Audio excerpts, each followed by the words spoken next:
GMR. You are listening to the GMR Podcast. You can hear my show on Stitcher. Stitcher is radio on demand.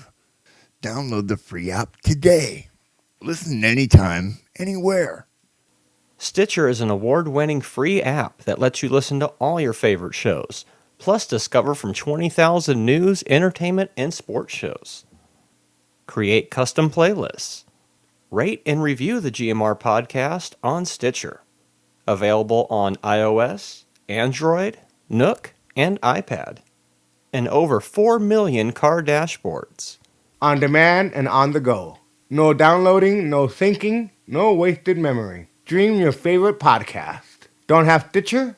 Download it free today at Stitcher.com or in the App Store. Hello, GMR podcasters. This is Sarah Tracy of Just Saying Page. I post really awesome, clever quotes, witty jokes, thoughts provoked on the daily. So check me out, justsayingpage.com. And we're on Twitter. Look me up. Thank you. GMR. GMR. GMR. GMR. GMR. GMR. GMR. GMR. Tonight on the GMR Podcast, we present you the Q&A from the world premiere of Writing Fren-Zee, which took place at TusCon 42 on October 30th, 2015. The Q&A features myself, Marty Gazzola, and Eric Schumacher, one of the actors in the movie.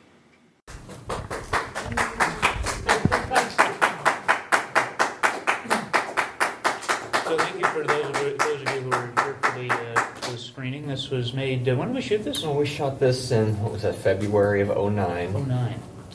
Yeah, so it took a while for it to be finally complete. I saw the re-edit in the credits, so I figured you probably filmed it and pondered it for a while. What was... It's new music. What was one of the reasons for repondering it? Did it just not feel right, or? Well, one of the main reasons was we wanted new music on it. Oh, okay. Originally, we had basically scratch tracks, and the movie went over okay with that, but I think it works a lot better with the score that was written. Definitely. With the homegrown soundtrack that you had in there, it was good. I really liked it. Kind of jived to some of the music. I was happy with it. Nice. It's just, I love the. Again, I'm going to say it, but your influence could have been somewhere else. But what I saw in several of the scenes was the influence, the homage of the the 80s kind of stuff, where I just forgot the word, but where people are kind of doing the fast things and stuff like that. Keystone Cops.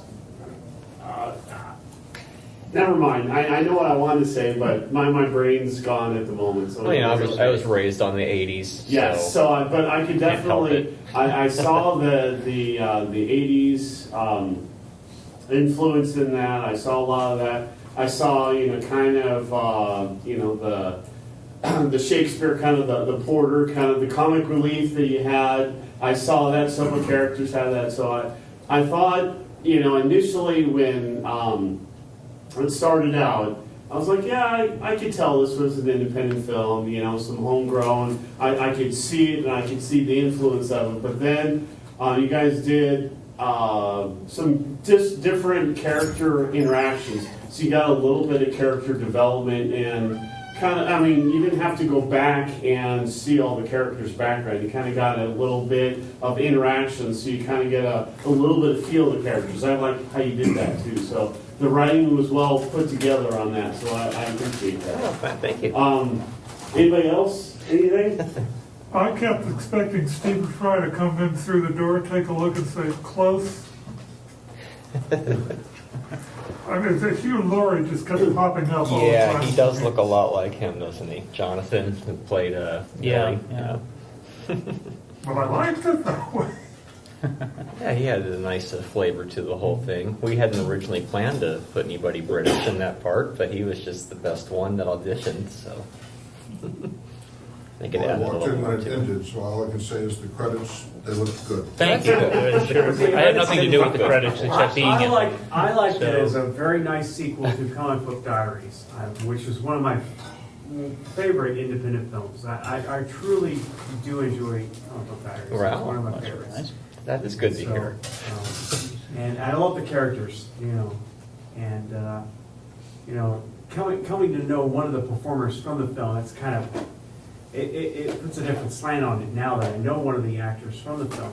But I did enjoy the performers in their parts, and I like the coming back to the same characters. I would love to see these same characters, whether they're performed by the same actors again or not. But I do like continuing on with the same story. Well, you never know. If we come up with a good idea, we might see more of John and Pete. Anything is possible. Yeah. I'd be down with that anytime. Yeah, we don't need to see you again though. Thanks, Fred. I We need to appreciate that. recast. We need to recast.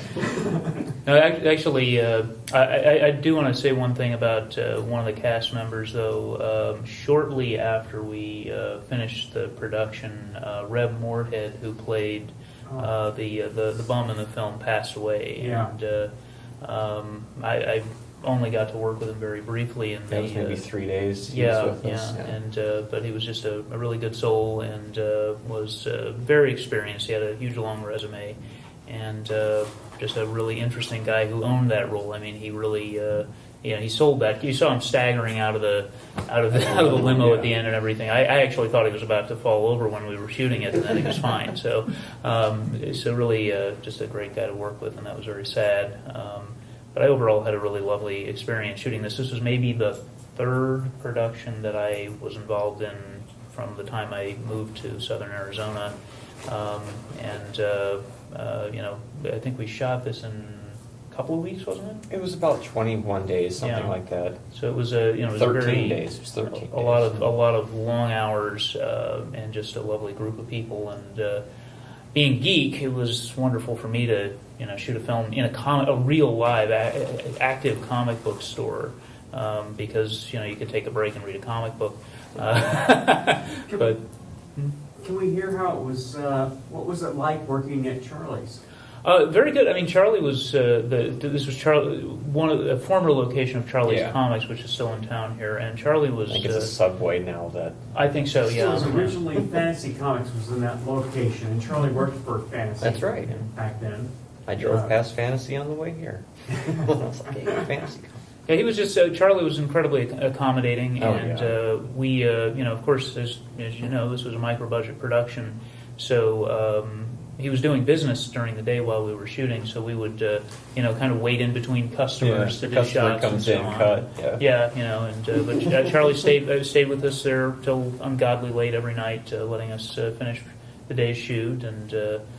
Just kind of looked after anything we needed and just had our backs. Yeah, It was let us really- have run of the place pretty Yeah. much. It was truly kind of him, and so it was a lovely experience overall. And I would like to add that in the film there was my character wore a tie that had a yes. picture of Fren-Zee on it, and that tie was made by my wife, who now I've gone on to do a lot of producing and directing, and she does a lot of the props for us. So that was probably the first prop she ever made for a movie. Oh, really? Yeah. So she's gone on to do some really, really neat stuff in props and costumes. So, but it was just, really, it was kind of like a group of friends coming together with nothing to make something. And I think the reason that I signed on to this project basically was the script. You loved that script. I did. I remember sitting in the audition before I went in, and I was reading the character of John, and I was like, that's me about 5 years ago. I have to have this role. And it was nice. I just finished a very early web series called Crewing Up, where I played a totally different character. And I walked into the audition, and Marty says, "You're that guy from Crewing Up. You're Frank Mann." I was like, yeah, cool. Okay, I might have a shot at this. So it was, that other guy from Crewing Up. Yeah, as actually, well. Jonathan Northover, the British fellow, was kind of one of my chief antagonists in that series. I can already tell you guys had good chemistry We together. had lovely chemistry. We'd worked together on the stage before too, and So we just kind of kept circulating around each other. At least nobody was trying to kill you in this one. Yeah, in this one. No, but it was really just it was just a very family-like environment on this set, and we all just kind of pulled together with what we had to make something. And micro budget, the production values aren't extraordinarily high, but I think I've always felt that the script shines through, and it's a story about friends and about goodwill, and I still love this project. Yeah. You could definitely see that in the writing. It took a little while, like I said, to kind of, you start out, just seeing the people waking up and going to the little funeral, and you're like, okay, character development, that's typical. It's always hard to find a good starting place. You kind of have to just start at a point and then kind of slowly move in, and that's what happened. And it was really, the writing was really good. It's about the characters. Yeah, it's about the characters.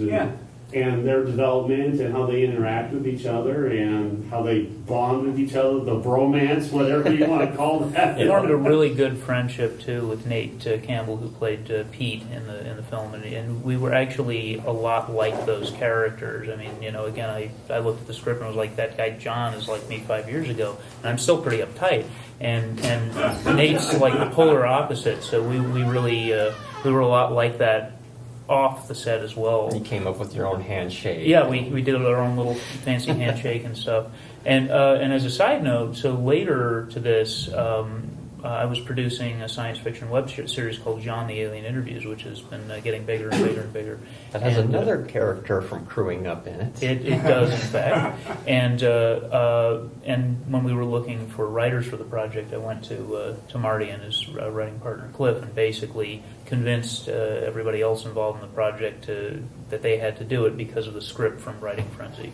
And so they did a fantastic job writing that. And if you watch the series very carefully, you might notice a certain extremely evil Roman guard in two of the episodes who was played by Nate Campbell. So I encourage you to check it out. Yeah.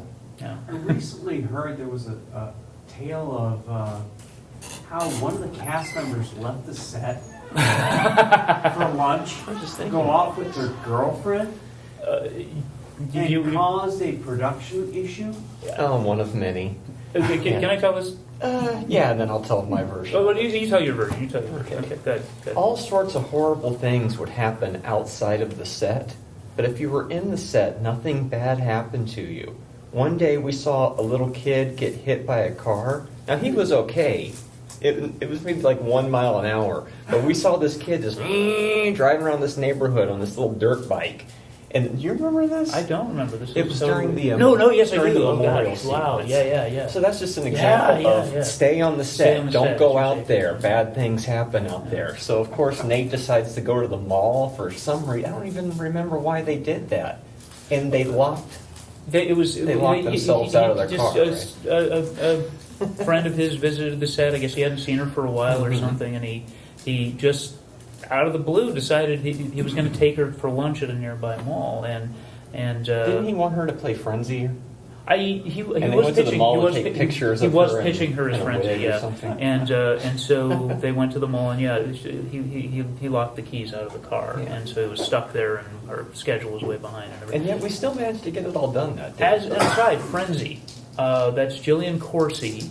She was at the time a U of A film student, and she now has an award-winning documentary, which she's been on several national television shows with this thing. She's going quite far. And she's never even seen this. I don't think she has. Yeah, but she was a behind-the-scenes student. And how did you get her to be in front of the camera? Jonathan Northover. Okay. He said, I know somebody who would be great for it, and he convinced her to show up. And I hadn't even met her before that night. Great. And said, here's the costume, and we spent about an hour shooting those scenes for that dream sequence. She looked an awful lot like the Fren-Zee character. Yeah, she fit it really well. Awesome. Yeah.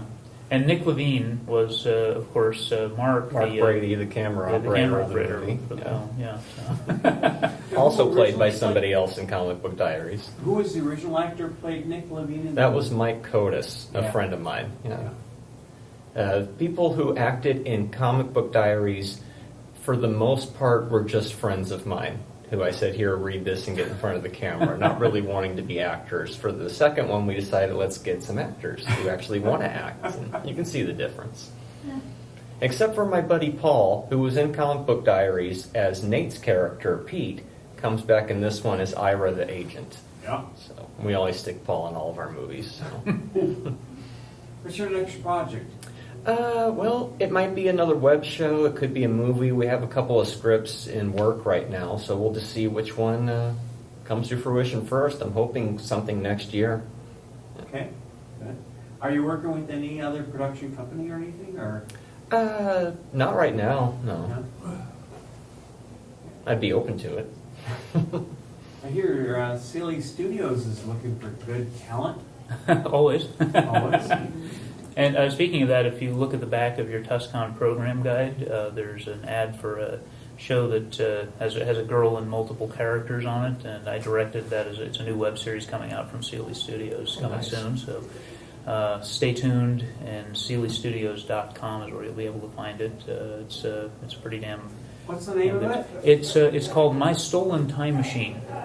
Oh. So you get sci-fi? Oh, back to the time Sounds machine. good. Thing. Yeah. The whole time machine, well, not really time machine, it wasn't real. Back in the Mengos thing before the movie. Yeah. That's true. Back to the Future has Marty, and I'm Marty. And the guy was sending a note from April 13th, which is the day that my public access show started, way back when. I'm kind of a date freak. Oh, wow. Also, another April weird 13th, thing. Huh? Yeah. And then, is that the date? Yeah, and October 30th, 9 years ago, Comic Book Diaries premiered at the Loft. So Oh, wow. you just keep premiering in October. I don't know what it is. I live in walking distance of the Loft, so I'm always there. Nice. So, yeah. And, yeah, I was actually, I've actually seen this particular film twice now. Oh, really? Right? Well, outside of here, but I saw it at the Loft. Oh, so you saw the other So when version. you sent it to me, it was like, wait a minute, this doesn't, it's the same film, but it doesn't feel the same. There's something different about it. So I think it was the score. Yeah. Is that what it was? Yeah. Was that the main difference? I think so. I mean, some of did the a fair amount edits of were work on the tighter edits. as There was well. a couple other editing things, but I in my mind, I've got Peter, the guy who did the music for Jean, he did a great job for this. It's catchy.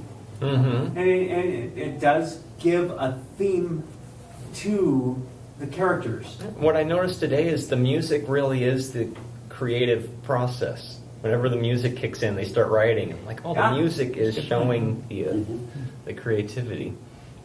Yeah, that same composer was the lead composer for Jean, which it's a 4-hour series. It's broken into 20 episodes, and it took a year to shoot that project, about a year and a half to edit. The total time on that was about 4 years worth of work, and poor Peter had to go through.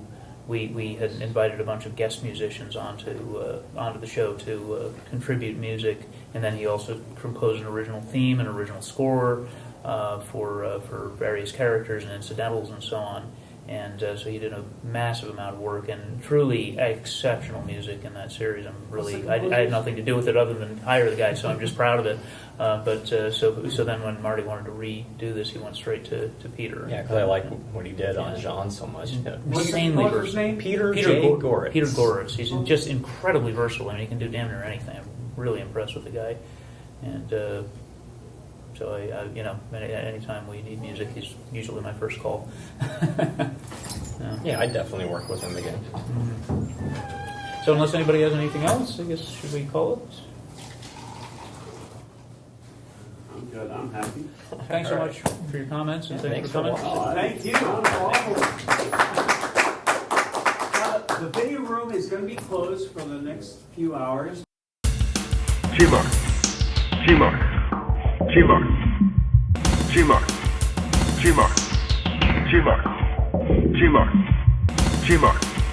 GMR.